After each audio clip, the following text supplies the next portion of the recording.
Welcome back guys. Now in this video, let's discuss about a topic called as gastritis. So what exactly is gastritis? You know, itis means inflammation. Inflammation of what? Inflammation of gastric mucosa. Okay, gastritis means inflammation of gastric mucosa. Okay, now why there is inflammation? You should know. See, in our stomach, there are certain protective factors against what? Against the acidic damage. So there are protective factors. Okay, there are protective factors versus there are certain damaging factors, the bad guys.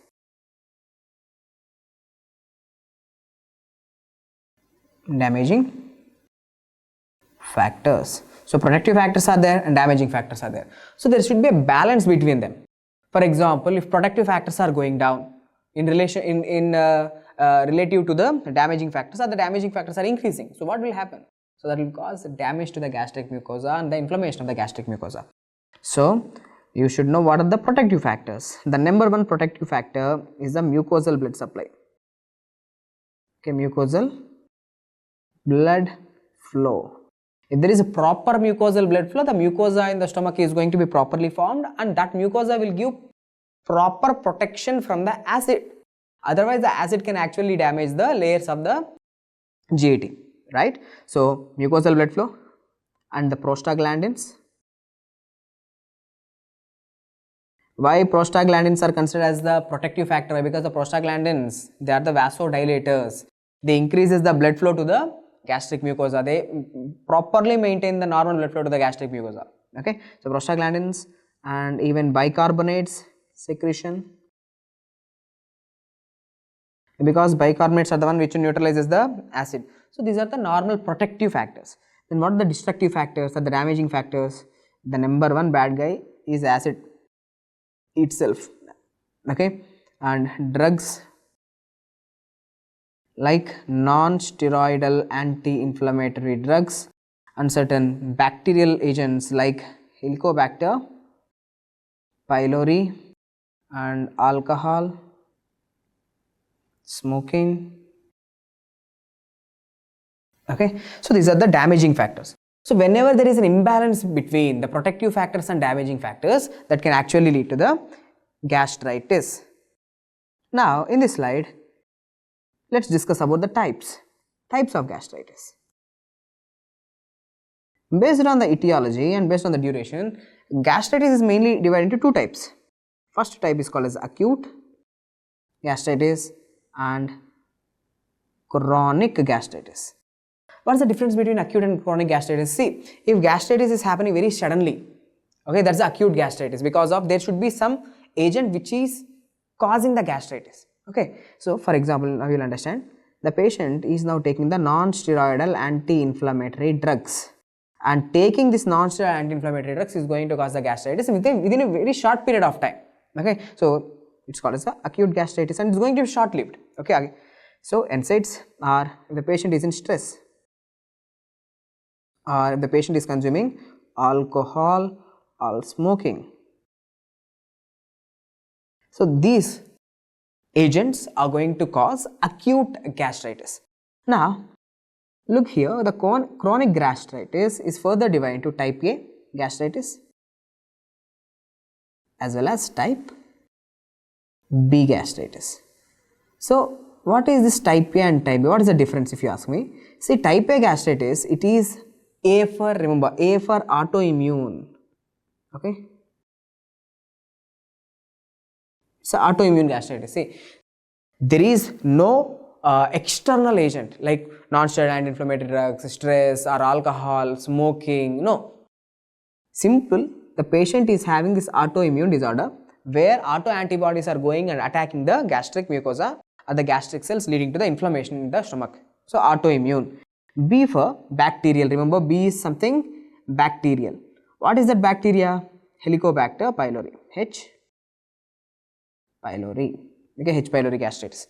So now tell me, how many types of gastritis is there? there are two types of gastritis. Acute gastritis is because of the use of non-steroidal anti-inflammatory drugs, stress, alcohol or smoking. I will tell you why exactly non-steroidal anti-inflammatory drugs is going to cause gastritis. We will discuss how stress is going to cause gastritis, we will discuss. But acute gastritis is because of using drugs, stress or because of alcohol or smoking, and chronic gastritis is mainly of two types. Type A gastritis is autoimmune in nature, type B gastritis is bacterial in nature. Okay. Now let's write here acute gastritis. Let's begin the topic with acute gastritis. See, even in your homes, if your parents, they take any non-steroidal anti-inflammatory drug, painkillers, they will say they are having some burning sensation. Okay, that's a gastritis. Why it is happening? Because, see, now tell me, acute gastritis is because of taking which drugs? Non-steroidal anti-inflammatory drugs. Okay, they are taking NSAIDs, non-steroidal anti-inflammatory drugs. Taking this non-steroidal anti-inflammatory drugs is going to do what? In our body, it will inhibit an enzyme called as cyclo. COX, an enzyme called as a COX, which means cyclooxygenase. Okay, this cyclooxygenase enzyme is inhibited. Whenever this enzyme is inhibited in our body, what happened to the prostaglandin levels? The prostaglandin levels decreases. Okay, let me tell you why we are taking the non-steroidal anti-inflammatory drugs in the first place. Painkiller, these are the painkiller drugs. So I am having some body pains, I am taking the non-steroidal anti-inflammatory drugs. These non-steroidal anti-inflammatory drugs inhibit this enzyme called as a cyclooxygenase. So whenever the cyclooxygenase is inhibited, the prostaglandin levels goes down. See, prostaglandins are one of the pain mediators. They are responsible for the pain. So whenever the prostaglandin levels goes down, automatically pain goes down. That's good thing. But you need to understand the prostaglandins are one of the important protective factors. Okay, they are one of the important protective factors. So prostaglandins are going down. I have already said you, prostaglandins are the ones which are causing the vasodilation. They properly maintain the mucosal blood flow. Now, when prostaglandins are not there, vasoconstriction. So the blood vessels will undergo vasoconstriction. Vasoconstriction, what it will do? It decreases the blood flow to gastric mucosa.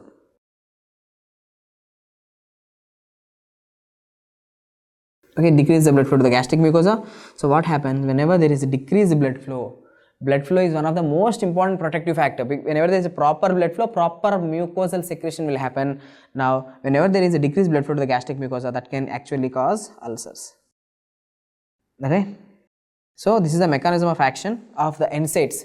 How non-steroidal anti-inflammatory drugs are responsible for the ulcers. Okay, inflammation. First inflammation will happen, followed by the ulcers. So this is what I want you to know. After this, let's write here chronic gastritis. Chronic gastritis. Come on guys, now you already know chronic gastritis is of how many types?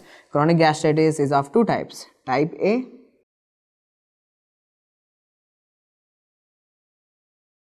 as well as type B. Type A is autoimmune, type B is bacterial. What is that bacteria? Helicobacter pylori. Now let's write about the type A gastritis.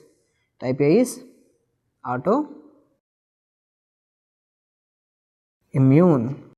So these autoimmune antibodies, okay, there are these autoimmune antibodies. These autoimmune antibodies are attacking what? What exactly they are attacking in the stomach?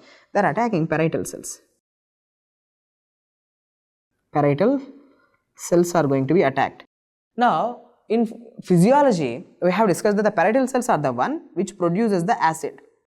Okay, and parietal cells are the one which produces something called as the intrinsic factor. Okay, intrinsic factor which helps in vitamin B12 absorption. Now say these parietal cells are getting damaged. Whenever the parietal cells are damaged, tell me what happened to the acid production? Acid production decreases. Okay, in type A autoimmune gastritis, okay, type A chronic autoimmune gastritis, more acid is there or less acid is there? Less acid is there. Most of the students will think more acid is the one which causes the gastritis, but there are conditions where, see, in this condition, in type A chronic gastritis, acid is not there. So we are going to call this condition as achlorhydria.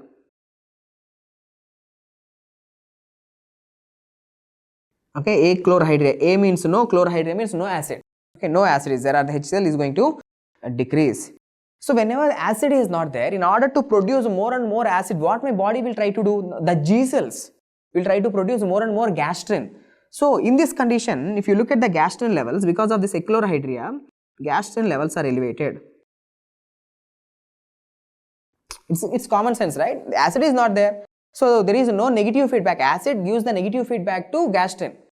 Okay, but now acid is not there, so our body will try to produce the acid. How our body will try to produce the acid? By producing gastrin. So gastrin levels are more, but acid is not there because the parietal cells are dead. So gastrin levels are elevated. Okay, gastrin levels are more. And what about this intrinsic factor? Parietal cells are gone, now intrinsic factor is also not there. Whenever intrinsic factor is not there, so do you think vitamin B12 absorption will happen? Vitamin B12 not absorbed. Whenever vitamin B12 is not absorbed, that is going to cause vitamin B12 deficiency anemia. That is a megaloblastic anemia. Okay. Macrocytic megaloblastic anemia.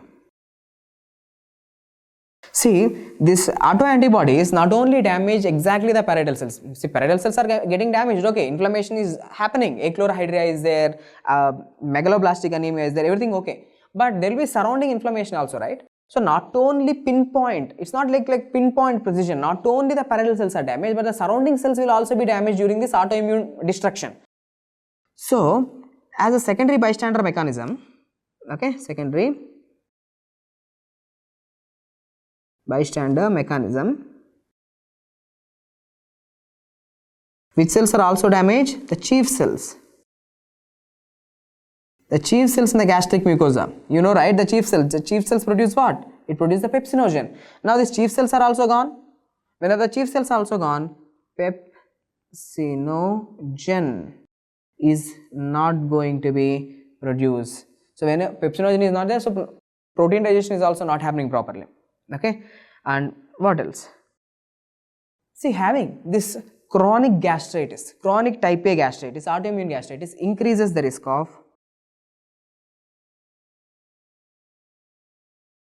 adenocarcinoma of esophagus, no, of stomach.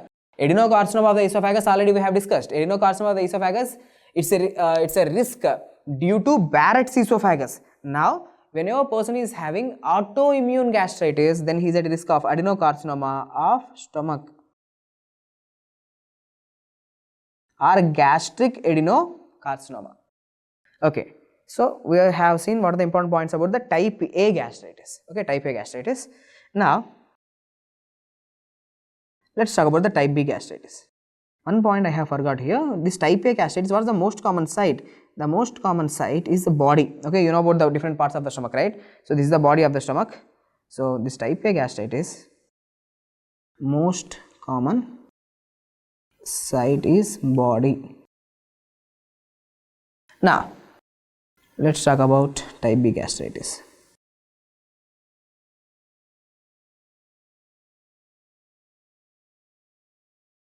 See, this type B gastritis, you already know it is bacterial.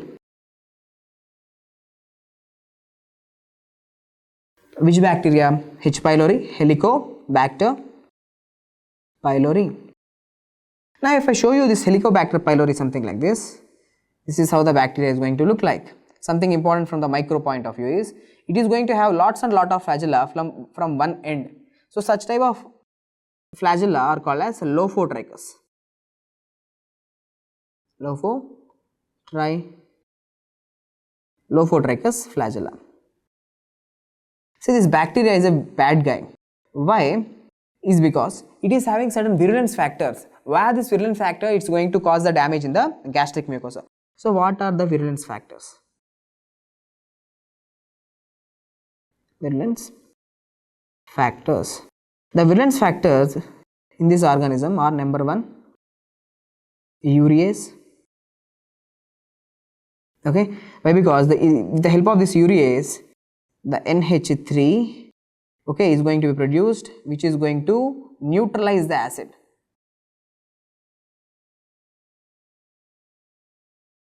Okay, so with the help of this urea, this organism is producing the urea. This is going to help in the neutralization of the acid.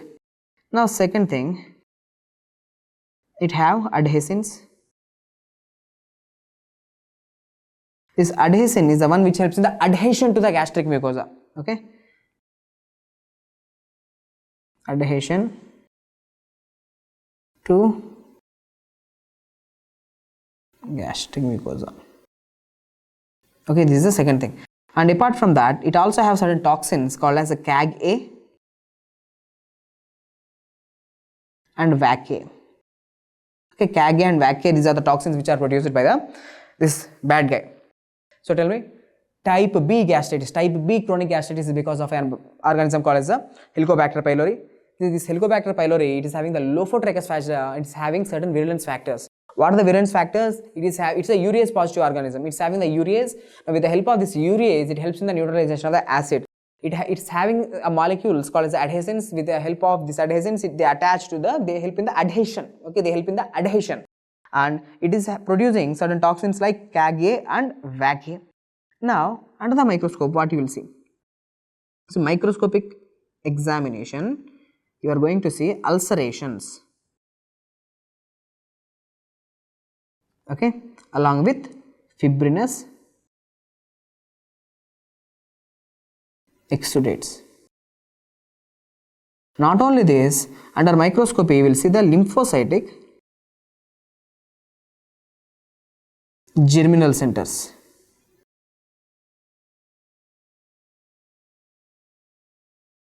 Okay, lymphocytic germinal centers, especially in the lamina propria. So these are the microscopic findings. Under microscopy, what you will see is ulcers with the fibrinous exudates, and you will see the lymphocytic germinal centers. See, let me show you the lymphocytic germinal centers. Later I will show you. But remember, there will be lymphocytic germinal centers present. Now, what are the stains used? The stains used for this organism are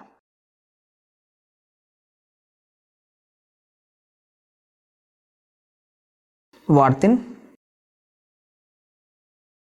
starry stain. It's a silver stain. Okay, so Warthin starry stain, silver stain, it can be used. Giemsa stain, it's a non-silver stain. Okay, so with the help of the stains, you can actually stain the organism. Okay, you can look it under the microscope. I will show you the images also. Look here. This is a Warthin starry stain, the classical image which was given in the which was given many times in the exam. The Warthin starry stain is a silver stain used to identify this organism. Not only Warthin starry, you can also use the non-silver stains such as the Giemsa stain, where you can see the organisms. See, these are the organisms, okay, which are visible. So how can we put the diagnosis? See, diagnosis can be done with the gastric biopsy.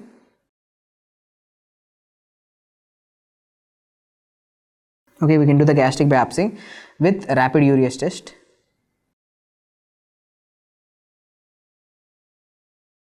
Okay, so these are some important points which I want you to know. You can very clearly see here. See, these are the germinal centers which are present in the lamina propria. Okay, seen in which condition? Seen with Helicobacter pylori. These are just looking like lymph nodes. These are the germinal centers. Okay, so what are the important points which you should know? Gastritis, inflammation of the gastric mucosa. Okay, how many types are there? Acute gastritis as well as a chronic gastritis. Acute gastritis is because of the usage of certain drugs. Okay, non-steroidal anti-inflammatory drugs are in the stress conditions. Okay, the chronic gastritis is mainly divided into two types: type A gastritis, type B gastritis. Type A is the autoimmune gastritis and type B is the associated with the bacteria, that is the Helicobacter pylori. Type A gastritis, achlorhydria is seen, vitamin B12 deficiency anemia, megaloblastic anemia is going to be seen. Okay, and in type B gastritis, because of the Helicobacter pylori, the ulcers are going to form in the stomach. Under the microscope, you will see the lymphocytic germinal centers are seen in the lamina propria. What are the toxins produced by the Helicobacter pylori? CAG-A and VAC-A. And Helicobacter pylori is going to have a Lophotracheus flagella. Okay, so what is the diagnosis? A diagnosis can be done by urease breath test, okay, rapid urease test or urease breath test can also be done. So these are some important points which I want you to know regarding the topic of gastritis. In the next video, we'll discuss about the peptic ulcer disease. Hope the video is helpful. Thank you.